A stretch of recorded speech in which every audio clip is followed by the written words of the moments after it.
जय हिंद दोस्तों, इस क्लास के अंदर हम लोग रेशियो एंड प्रोपोर्शन के रेलवे के एग्ज़ाम्स के लिए इंपॉर्टेंट सवालों को करने वाले हैं। और सिर्फ रेलवे के एग्ज़ाम्स के लिए ही नहीं, आपके हर एक कम्पिटिटिव एग्ज़ाम्स के लिए ये क्लास आपका इंपॉर्टेंट होगा। ठीक है, तो चलिए देखते हैं यहाँ पे पहला सवाल। वीडियो में शुरू से लेकर अंतिम तक जुड़े रहिएगा, तभी आप सारी चीज़ें अच्छे से डिटेल में सीख पाएंगे और सवालों को चुटकियों में उड़ा पाएंगे। ठीक है ना। तो पहला सवाल देखते हैं, बहुत ही प्यारा सा सवाल है, एकदम सिंपल सा सवाल है। हकीम, क्रिस्टो और गणेश की वेतन का अनुपात 3, 5 और 7 के अनुपात में है। कौन कौन है? 3 लोग हैं, एक है हकीम, है ना, और क्रिस्टो और यहाँ पे गणेश। इन तीनों के वेतन का जो रेशियो है वो 3:5 और 7 है। अब यहाँ पे ये बोला जा रहा है कि यदि गणेश को हकीम से 524 रुपये ज़्यादा मिलते हैं, है ना, कितना रुपये ज़्यादा मिल रहा है? तो यहाँ पे 524 रुपये ज़्यादा मिल रहा है। किससे? किसको? हकीम को गणेश से, गणेश को हकीम से। अगर रेशियो में देखें दोस्तों, तो रेशियो में गणेश को कितना ज़्यादा मिल रहा है हकीम से? हकीम को मिल रहा है 3 यूनिट और गणेश को मिल रहा है 7 यूनिट। साफ साफ देख सकते हैं कि गणेश को ज़्यादा मिल रहा है। कितना ज़्यादा मिल रहा है हकीम से? इसको 3 मिल रहा है, इसको 4 मिल रहा है, यानी कितना ज़्यादा मिला? 4 ज़्यादा मिला ना, इसको 7 मिल रहा है, तो यानी 7 - 3 कर देंगे, है ना। तो अगर देखा जाए गणेश को तो 4 यूनिट ज़्यादा मिला, लेकिन एक्चुअली में उसको कितना ज़्यादा मिला? 524 रुपये। तो इसी 4 का ही वैल्यू आपको कितना दे रखा है? 524 रुपये दे रखा है। ठीक है, 4 यूनिट का वैल्यू 524। अब क्या बोला? तो अब बोला जा रहा है क्रिस्टो का वेतन क्या है। क्रिस्टो को कितना मिल रहा है? तो 5 यूनिट मिल रहा है दोस्तों। अगर 4 का मान इतना है तो 1 का मान कितना होगा? अब हम लोग यहाँ पे एक नियम, जिसको यूनिटरी मेथड कहते हैं, उससे करेंगे तो आसान होगा। तो भाई 524, 4 की वैल्यू 524 है, तो 1 का वैल्यू कितना हो जाएगा? 4 को लाके इधर डिवाइड कर देंगे, 4 को लाके इधर डिवाइड करेंगे तो ये हो जाएगा 13 चौक 52 और 4 एकम 4, 131। 1 की वैल्यू 131 रुपया। क्रिस्टो का वेतन निकालना है, कितना है? 5 यूनिट है। तो 1 का मान जब इतना है तो 5 का मान कितना होगा? 5 से इसमें गुणा कर देंगे तो हो जाएगा, 5 से गुणा करेंगे तो 5 एकम 5 और 13 × 5 = 65, यानी कि 655 रुपये। तो 655 रुपये जो है वो क्रिस्टो को मिलने वाला है। आपके ऑप्शन नंबर डी में है, करेक्ट आंसर बन जाएगा। समझ में आ गया ना, एकदम बेसिक सा सवाल था। आगे बढ़ते हैं, आइए यहाँ पे दूसरा सवाल देखते हैं।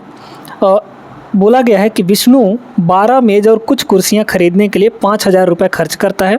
एक मेज़ का मूल्य 50 रुपये और एक कुर्सी का मूल्य 40 रुपये है। देखिएगा, उसने कितने मेज़ खरीदे? 12 मेज़ खरीदे। पर मेज़ उसको कितना पड़ रहा है?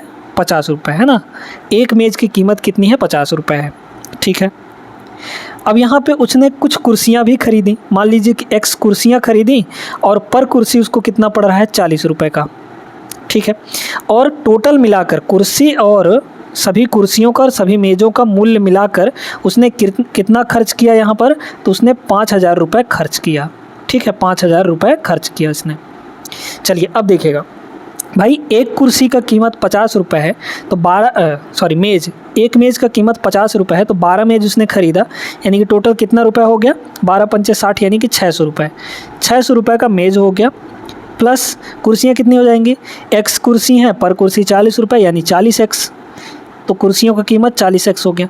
दोनों का टोटल मूल्य मिलाकर कितना हो रहा है? 5000 रुपये हो रहा है। सॉल्व करेंगे इसको, ये हो जाएगा 40x बराबर 5000 में 600 घटाएंगे तो ये हो जाएगा 4400 रुपये, है ना।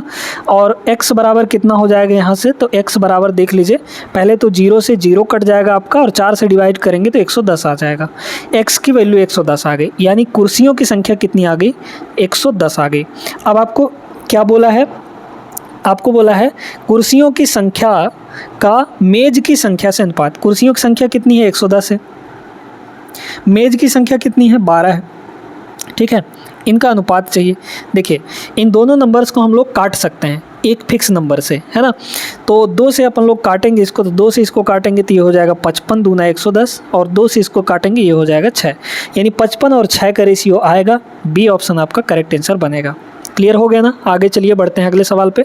ऐसे ही अच्छे सवाल हम लोग इस क्लास के अंदर करने वाले हैं, तो वीडियो को पूरा देखते रहिएगा ध्यान से। आ जाइए यहाँ पर इस सवाल को देखते हैं। एक दादाजी और उनकी पोती की आयु का अनुपात 9 और 2 दिया गया है। कितना अनुपात दिया गया है? यहाँ पे 9 और 2 का अनुपात दिया गया है। ये दादा का है, यह पोती का है। उनकी आयु का योग एक पूर्ण वर्ग संख्या है। ये मेन पॉइंट है, ये जो लाइन है ये बहुत इंपॉर्टेंट है, यहीं से हमारा आंसर निकलेगा। ठीक है, मतलब कि उनकी आयु को जोड़ने पर एक पूर्ण वर्ग संख्या बननी चाहिए। उनकी आयु का अंतर 11 का गुणज हो तो उनकी आयु ज्ञात कीजिए। अब देखिए दोस्तों, जो मेन पॉइंट है हमारा उसको हम लोग ऑप्शन से रिलेट करेंगे। इसको आप लोग ऑप्शन से लगाएं तो ज़्यादा बेहतर होगा, आराम से बन जाएगा। पहला ऑप्शन आपका क्या दिया गया है, 99 और 22। ठीक है, इसमें कह रहा है कि आयु का योग पूर्ण वर्ग संख्या है, और ये जो ऑप्शन में दिए गए हैं ये आयु ही तो दिया गया है। अगर आयु को जोड़ें हम लोग, 99 और 22 जोड़ेंगे तो कितना बनेगा, 121 बनेगा। ठीक है, बी ऑप्शन में अगर आयु को जोड़ेंगे तो ये बनेगा आपका कितना, 6 2 8 7 1 8 मतलब कि 88, 72 और 16 है तो 88 हो गया। सी ऑप्शन में अगर देखें तो 90 और 20 कितना हो जाएगा, 110 हो जाएगा, है ना। फिर यहाँ पर डी ऑप्शन में देखें तो 95 और 25 आपका 120 हो जाएगा। ठीक है, आपको सवाल में क्या बोला था कि जो योग है वो एक पूर्ण वर्ग संख्या है, तो इसमें से बताइए कि पूर्ण वर्ग संख्या कौन सा है। पूर्ण वर्ग संख्या का मतलब होता है कि कौन सी वो संख्या है जो किसी संख्या को वर्ग करने पर मिला है। ये तो किसी का वर्ग नहीं होता, ये भी किसी का वर्ग नहीं है, ये भी किसी का स्क्वायर नहीं है, ये आपका स्क्वायर है, यानी 121। 11 का स्क्वायर होता है ना, यही आपका करेक्ट आंसर हो जाएगा। तो कभी कभी ऑप्शन से भी चीज़ें हो जाती हैं, तो आप लोग एक बार ऑप्शन को देखकर भी पता लगा सकते हैं। ठीक है ना, तो ए ऑप्शन यहाँ पे आपका करेक्ट आंसर हो जाएगा। करने के लिए इसको बेसिक मेथड से भी कर सकते हैं। आ जाइए दोस्तों, यहाँ पे अब एक अलग टाइप का प्रश्न देखते हैं। कर्मचारियों की 3 श्रेणियों को 1, 2 और 3 के अनुपात में वेतन मिलता है। यदि उन्हें क्रमशः 5%, 10% और 15% की वेतन वृद्धि मिले तो उनके वेतन का नया रेशियो क्या होगा। ठीक है, कर्मचारियों की 3 श्रेणी है जहाँ पर किस रेशियो में वेतन मिलता है, 1:2 रेशियो 3। ठीक है, इस रेशियो में उनको वेतन मिलता है। अब बोला जा रहा है कि उन्हें 5%, 10% और 15% की वेतन में वृद्धि मिले, यानी पहले समूह को 5% वेतन बढ़ा के देना है, दूसरे को 10% और तीसरे को 15% बढ़ा के देना है। अब देखिए यहाँ पे आपको 5, 10 और 15% इस तरीके से बोला है, तो आप लोग क्या करिए ना, यहाँ पे 100 से मल्टीप्लाई कर दीजिए तो ये 100 बन जाएगा, ये 200 बन जाएगा, 300 बन जाएगा, तो आसान होगा। ठीक है, ये बन जाएगा आपका 100, ये बन जाएगा आपका 200 और ये बन जाएगा 300। रेशियो में हम लोग किसी भी नंबर से मल्टीप्लाई कर सकते हैं, किसी भी नंबर से डिवाइड कर सकते हैं। ठीक है, तो तीनों का वेतन इतना इतना हो गया, इसमें 5% बढ़ाया है ना। तो 100 रुपये में 5% बढ़ाएगा तो कितना बढ़ेगा आपका, कितना हो जाएगा, ये 5% बढ़ाएगा यानी 105 हो जाएगा। ठीक है, फिर 200 में 10% बढ़ाना है, तो अगर देखिए 200 का कितना होगा, 10% 20 रुपया होगा, है ना भाई। 100 का 10% 10 रुपया, तो 200 का 10% कितना होगा, 20 रुपया होगा। तो 200 में 20 रुपया बढ़ाए यानी 10%। ठीक है, तो इसमें 20 रुपये बढ़ाएंगे तो ये 220 रुपया हो जाएगा।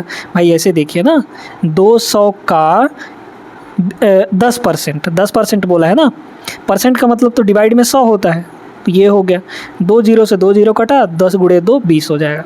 तो इसमें 20 रुपये बढ़ाया। अब बोला गया कि इसमें 15% बढ़ाना है, तो 300 का 15% कितना होगा, 300 का ऐसे देखिए, 300 का 15% यानी डिवाइड में 100, 0 से 0 कटा, 15 3 45, यानी 45 रुपये इसमें बढ़ाया। तो 300 में 45 रुपये बढ़ाएंगे तो कितना हो जाएगा, 345 रुपये। अब इसको अपन लोग काट सकते हैं। ठीक है, 5 से तीनों को काटेंगे तो कितना हो जाएगा, यहाँ पे हो जाएगा 21। ठीक है, इसको 5 से काटेंगे तब 5 चौके 20 और 2 बचा तो 5 चौके 20, ये 44 हो गया। यहाँ पे 5 से काटेंगे तो 5 छक्के 30, 5 9 45, यानी नया जो रेशियो बनेगा वो कितना बनेगा, 21, 44 और 69 का। 21, 44, 69 आपके किस ऑप्शन में है, ऑप्शन नंबर ए आपका यहाँ पे बिल्कुल सही आंसर हो जाएगा। क्लियर हो गया ना। देखिए 1, 2, 3 को भी लेकर भी कर सकते थे, लेकिन उसमें फ्रैक्शन में बन जाता आपका, इसलिए हम लोग यहाँ पे 100 से मल्टीप्लाई कर लिए, आसान हो गया। क्लियर है, आगे बढ़ें। अगला सवाल देखिए, यहाँ पे क्या बोला है, एक कक्षा में लड़कों एवं लड़कियों की संख्या का अनुपात 4 और 5 है। यहाँ पे लड़कों और लड़कियों की संख्या का अनुपात कितना दिया है, 4 और 5 दिया गया है। ठीक है, सवाल पढ़ते जाइए। यदि 4 नए लड़के कक्षा में शामिल हो जाए तो लड़कों की संख्या 20% बढ़ जाएगी। ठीक है, देखिए 4 नए लड़के ऐड किए गए हैं, अनुपात में देखें तो 4 और 5 का रेशियो है। इसको हम लोग थोड़ा सा यहाँ पे ट्विस्ट लाते हैं।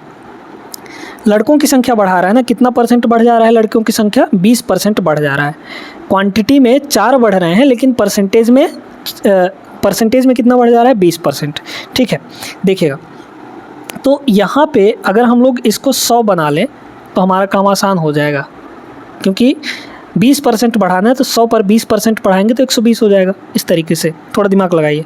इसको 100 बनाने के लिए 25 से गुणा करना पड़ेगा, तो ये हो जाएगा आपका 100।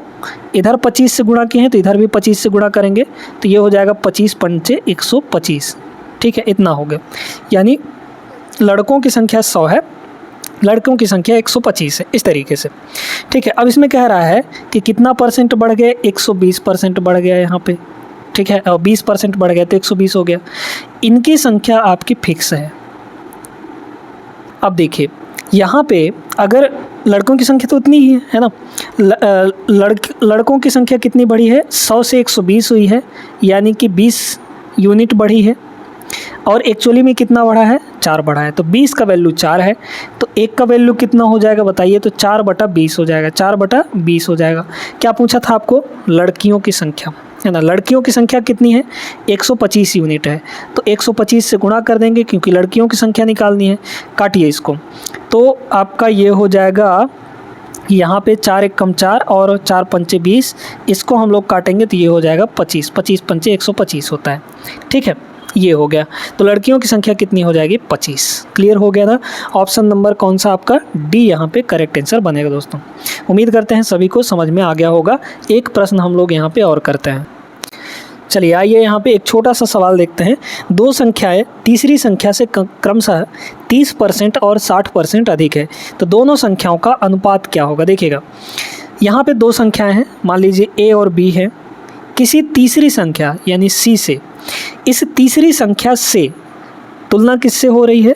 तीसरी संख्या से। तो इस तीसरी संख्या को हम लोग मान लेंगे कितना? 100। इस तीसरी संख्या से पहली संख्या 30% अधिक है, तो 100 से 30% अधिक करेंगे तो कितना हो जाएगा? 130 हो जाएगा।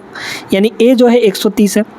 ये जो बी है दूसरी संख्या, ये सी से यानी तीसरी संख्या से 60% अधिक है, तो इससे 60% अधिक करेंगे तो कितना हो जाएगा? 160 हो जाएगा। अब कह रहा है दोनों संख्याओं का रेशियो, यहाँ पर इन दोनों का रेशियो चाहिए। देखिए 0 से 0 कट जाएगा, 13 और 16 का रेशियो आ जाएगा। सिंपल सा प्रश्न था, बहुत आसान सा था। ठीक है ना। तो 13 और 16 यानी कि ऑप्शन नंबर सी यहाँ पे करेक्ट आंसर बनेगा। क्लियर हो गया ना। उम्मीद करते हैं सभी को समझ में आ गया होगा। एक छोटा सा और सवाल कर लेते हैं। देखिएगा यहाँ पे इस सवाल को देखें, क्या दिया है? पी की दक्षता, दक्षता का मतलब होता है इफ़िशियंसी, है ना, कौन कितना काम करेगा एक दिन में, उस चीज़ की बात की जा रही है। तो पी की दक्षता क्यू से 25% कम है। यहाँ पे पी है और क्यू है। किससे बोला है किससे कम है? क्यू से ना। किसकी? पी की। तो किससे बोला है? क्यू से। तो जिससे बोला जाता है उसको हम लोग 100 मान लेते हैं। ठीक है, तो मान लीजिए कि यहाँ पे क्यू की इफ़िशियंसी 100 है, मतलब एक दिन में ये 100 गो ईंटा लगा लेता है, ऐसा कह सकते हैं। दक्षता का मतलब यही होता है। ठीक है, तो पी की दक्षता इससे 25% कम है, तो 100 में 25 कम करेंगे कितना आएगा? 75 आ जाएगा। यानी पी की दक्षता कितनी है? 75 है। अब एक बात बताइए दोस्तों, क्या बोला है यहाँ पे? उनके पारिश्रमिक का मतलब कि मेहनताना पैसा जो मिल रहा है, उनको मजदूरी जो मिल रहा है, वो किस अनुपात में होगा? अब सिंपल से सोचिए कि जो जितना काम करेगा एक दिन में, उसको उतना ही तो मेहनताना मिलेगा, यानी पैसा मिलेगा। ये 100 को काम कर रहा है, ये 75 ही काम कर रहा है, मतलब ये ज़्यादा काम कर रहा है, तो इसको ज़्यादा रेशियो में पैसा मिलेगा। तो जितना इनका एफिशिएंसी है, जो रेशियो इनके एफिशिएंसी की होगी, वही रेशियो इनके मेहनताने की भी होगी, यानी इनके मजदूरी का भी होगा। ठीक है, तो इन्हीं का बस रेशियो ले लीजिए। तो 25 से दोनों कटेंगे, 25 तियाँ हो जाएगा 75 और 25 चौके हो जाएगा 100। यानी 3 और 4 के रेशियो में यहाँ पर उनका जो पैसा है वो मिलेगा। क्लियर हो गया ना। कौन से ऑप्शन में है? आपका ऑप्शन नंबर फर्स्ट यहाँ पे सही आंसर हो जाएगा। क्लियर हो गया होगा। तो आज की क्लास कैसी लगी आप लोग ज़रूर कमेंट करके बताइएगा। और ये जितने भी सवाल हैं अच्छे से क्लियर हो गए होंगे। कहीं पे डाउट होता है तो कमेंट करिए, और अगर आपका कोई क्वेश्चन अलग से है तो उसको भी आप लोग कमेंट कर सकते हैं। अगले वीडियो में हम उसका जवाब, उसका सलूशन लेकर आएंगे आपके पास। ठीक है, मिलते हैं अगले वीडियो में, तब तक के लिए जय हिंद।